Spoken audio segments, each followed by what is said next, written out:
right behind me, 17 corners and 3.6 miles of Silverstone goodness, home to all types of GP racing and probably the perfect place to stretch the legs of that lean, mean, green machine.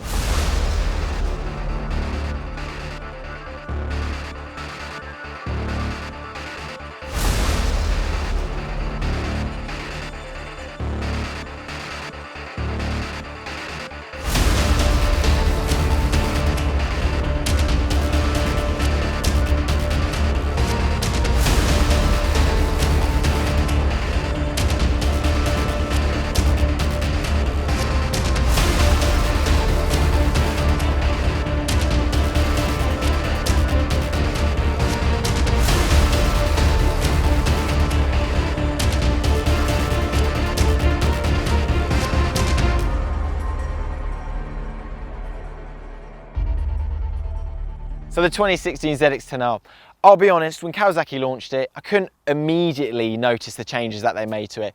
Reminded me a bit of when my ex used to walk in, you know, she'd had her hair done, and she'd look at me and she'd say, notice anything different? Not really. But, unlike the X, the ZX10R is a bit of a keeper. And so on the face of it, it's not massively different from the old bike, but that's what makes it a bit more interesting when you delve into it and you realize actually how many changes they made and how different it is to last year's ZX10.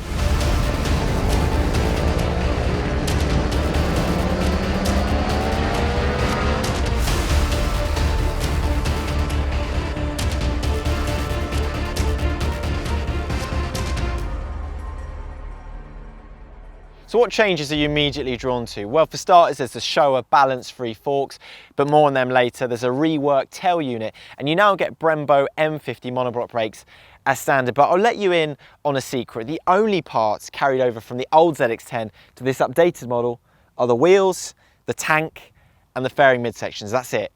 Everything else, brand new. The updates to this bike are very similar in the ones that we tend to see in other new superbikes, which are engine changes, chassis changes, and more advanced electronics. World Superbike riders Johnny Ray and Tom Sykes have played a massive role in helping to develop this bike, making it as much like their World Superbike as is possible, given the obvious constraints of the fact that theirs is a race bike and that's a production machine. But they've done some tweaks to the engine, so it's got a new cylinder head with titanium inlet and exhaust valves. The exhaust valves are now bigger and the exhaust ports are now polished too. Kawasaki's also fitted a lighter crankshaft for a number of reasons. Number one, to help the bike spin up that bit faster, and number two, to help the bike be a bit more maneuverable, get onto its side faster at high speed and at high RPM. Also, the pistons are lighter, the stock headers are now made out of titanium alloy, there's a bigger air box, there's a larger air filter, it's 60% bigger, all to help the engine do what it wants to do, which is suck in air and make big power.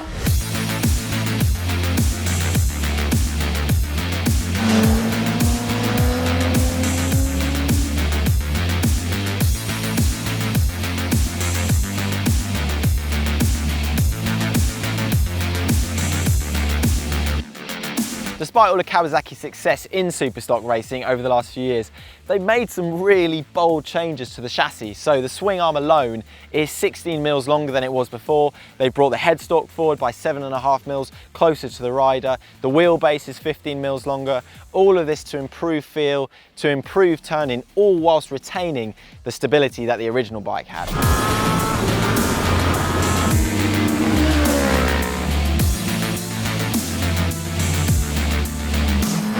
So the front end of the 10R has got to be one of the most impressive and most bling parts on the bike. I mean, how many different motorcycles come with Showa balance-free forks as standard? The answer is just that one. In that little red canister is pressurized nitrogen. It controls the bike's damping.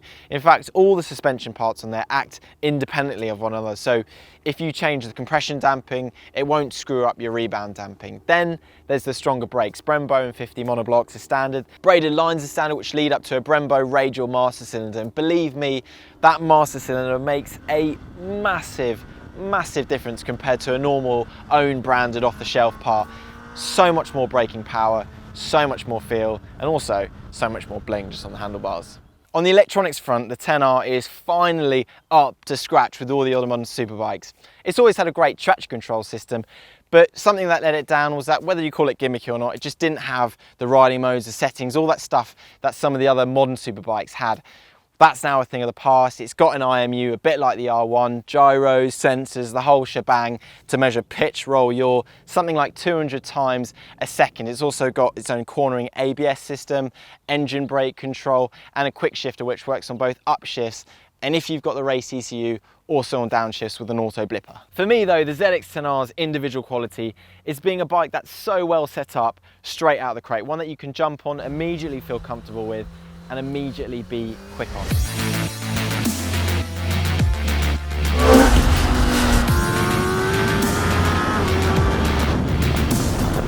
When you first jump on your new bike, there's always something that screams out to you as probably one of the main defining factors of that machine. For me, the R1 and the S1000RR is the mental top end. Yeah, they've got loads of electronics, but at the end of the day, when you're in second gear, through third gear, pinned, it's that top end rush that really makes you stand back and go, wow. This thing's a bit more discreet. It more comes down to the fueling, it comes down to the way it handles. Mid-corner, you can pretty much take your hands off the bars and control this bike simply off the throttle. If you go a bit wide, you just shut off and it pulls in so nicely.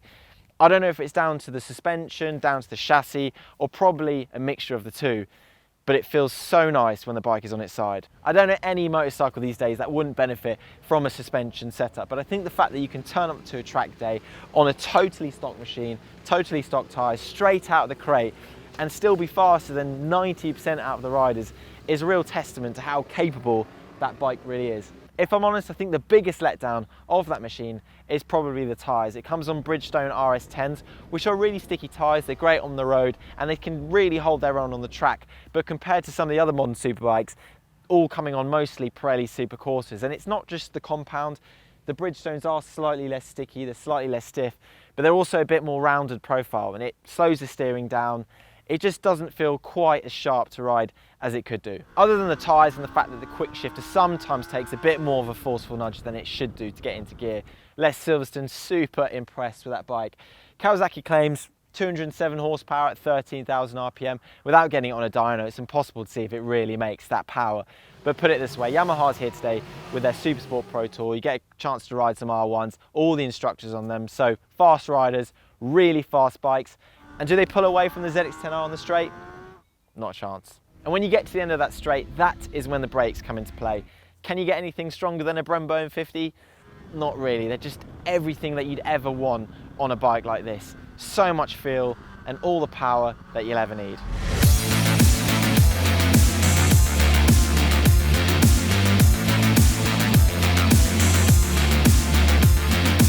One of the really well talked about issues on the old ZX10 was the fact that the gearing was so long, and so you just bogged down on a lot of corners. It was awkward gearing, it wasn't really right for the street, it wasn't really right for the track, and so they've kept first gear the same as it is on the old bike on this new one, but they've changed second, third, fourth, fifth and sixth, so it's much shorter now. It feels a lot more agile as a result of it. It just feels much more preppy, much more eager to go, and it makes the bike feel a lot more exciting as a result.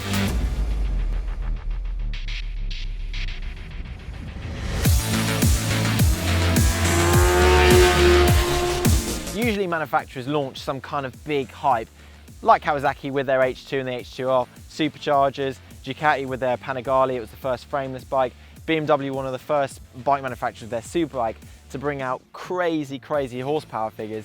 And maybe it's just a Japanese thing, but they've been a bit more discreet, a bit more subtle with the ZX10. It's one of those bikes that hasn't got anything shouting in your face. You need to ride it to really understand and to appreciate how nice of a bike it is to ride. Like I said earlier, you can immediately jump on it and feel comfortable, feel quick. Throughout today we've had transponders on the bike, and I wouldn't be surprised that even if the tyres are wearing off throughout the day, my lap times would be coming down and down and down and down, because after 6-7 sessions, I felt like I'd owned that bike for a year.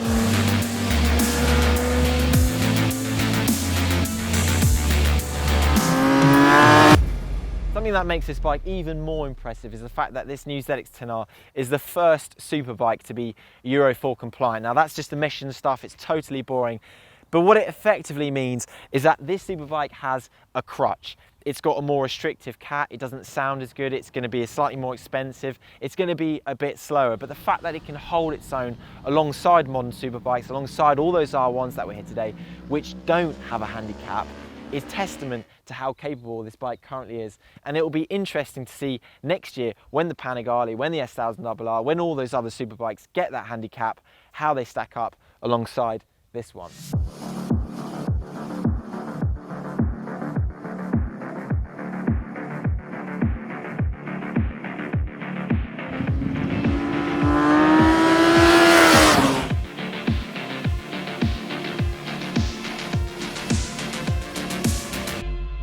It's fast, it's got a load of feedback. I think it looks great, especially in that matte black winter edition with the Akrapovic can. It's got kick-ass suspension, super strong brakes, and a really sophisticated electronics package. What more could you want from a superbike?